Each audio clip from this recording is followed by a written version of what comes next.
ကျမတို့ဆိုင်မှာအမြဲတမ်းတော့ဝယ်စားနေကြလို့မျိုးကရမယ်လေးအနံ့မှုမွှေးလေးနဲ့ပူတင်ချွတ်ချွတ်မှုမွှေးလေးပေါ့နော်အိမ်မှာထမင်းပေါအိုးရှိအောင်နဲ့အလွယ်တကူလှုပ်စားလို့ရခဲ့တဲ့အတွက်ကြောင့်မို့ကျမတငယ်ချင်းတွေကိုလာရောက်မျှဝေရခြင်းဖြစ်ပါတယ်ဒီအရှိမတွေ့နေရတဲ့ပူတင်လေးကကျမကိုယ်တိုင်အိမ်မှာထမင်းပေါအိုးနဲ့လှုပ်ထားတဲ့ပူတင်လေးပေါ့နော်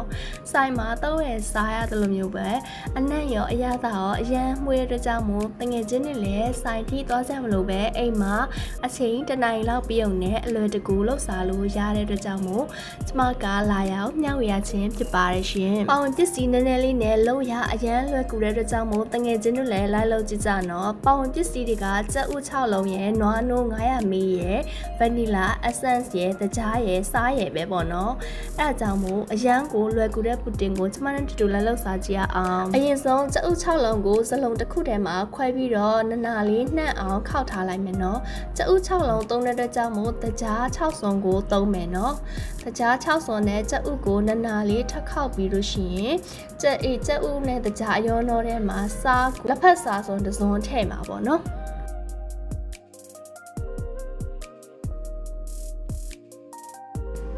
စားထည့်ပြီးတဲ့ခါကျရင်စားရဲတကြားရဲဒီကြက်ဥရဲကိုတေချာပျော့ဝအောင်ခောက်ထားလိုက်မယ်ပေါ့နော်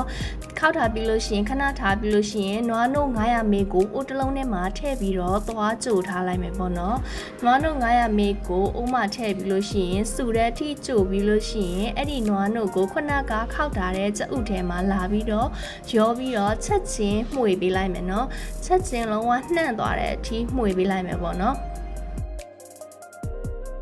ပြီးရင်တော့ဗနီလာအဆန်လေးကိုနည်းနည်းလေးထည့်ပြီးတော့ထပ်ပြီးတော့နှံ့အောင်မှွေထားလိုက်မယ်ပေါ့နော်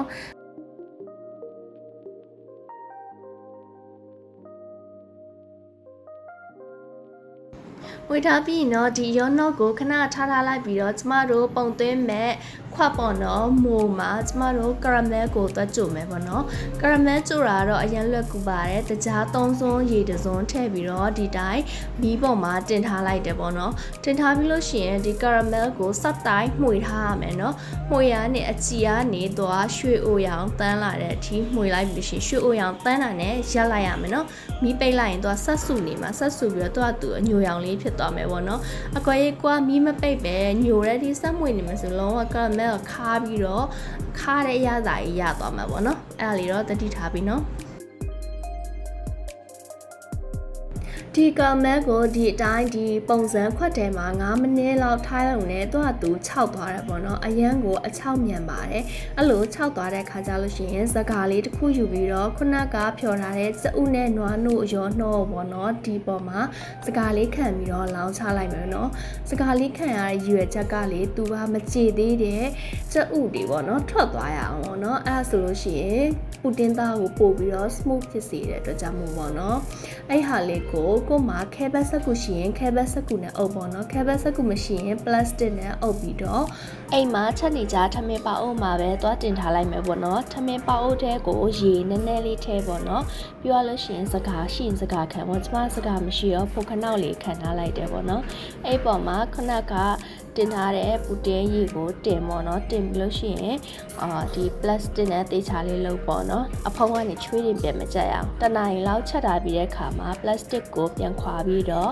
ခရီးမဲ့ဖြစ်ဖြစ်သွားကြထိုးထန်တယ်ပဲဖြစ်ထိုးကြည့်ပြီးတော့ဒီလိုပြန်ဆွဲတစ်လိုက်ပြန်မပါလာတော့လို့ရှိရင်ကြက်ပြီပေါ့နော်အဲ့လိုကြက်တဲ့ခါကျရင်ချလိုက်ပြီးတော့ပူကြိုက်တဲ့လူကအဲ့ဒီအချိန်မှာစားလို့ရပြီပေါ့နော်ကျမကပူမကြိုက်တဲ့အတွက်ကြောင့်မို့ရေခဲတက်တာထဲမှာ2နာရီလောက်သွားထည့်ထားပြီးတော့မှပြန်ထုတ်ခဲ့ရပေါ့နော်အဲ့ခါကျရင်ပူတင်သားလေးလည်းပို့ပြီးတော့ကြစ်တယ်လို့ခံစားရလို့ပေါ့နော်အဲ့ကိုပကံပြားလေးနဲ့ခံပြီးတော့မှောက်လိုက်လို့ရှိရင်ဒီလိုမျိုးပူတင်ကိုရပါပြီပေါ့နော်အရန်ကိုမှုေးနေတာပဲအနံ့လေးရလေဗနီလာနဲ့ဒီကာရမယ်အနံ့လေးနဲ့အရန်မှုေးရပေါ့နော်အိမ်မှာလူ၈ယောက်စားတစ်ပြိုင်နဲ့စားလို့ရတယ်ပေါ့နော်ဒီဟာလေးကလေအိမ်မှာအကယ်၍ကိုကလေဟိုမျိုးအဲ့တဲ့တွေလာဖို့ရှိတယ်ခလေးလေးတွေလည်းလဲဖို့ရှိတယ်လူကြီးတွေလည်းလဲဖို့ရှိတယ်ဆိုတော့ဒီလိုမျိုးဟာလေးဒီကိုလုံးကျွေလို့ရတယ်နော်စမတီဟာလေးကိုလေ YouTube ကနေကြည့်ပြီးတော့တက်သွားတဲ့နောက်မှာရန်ကိုပျော်တယ်တလားရန်လောက်ရလွယ်တဲ့ကြောင့်မို့ကျမရဲ့မလောက်တက်သေးတဲ့တငယ်ချင်းတွေလည်းလောက်တက်ရအောင်လို့လာမျှဝေလိုက်တာပါနော် See you next vlog bye bye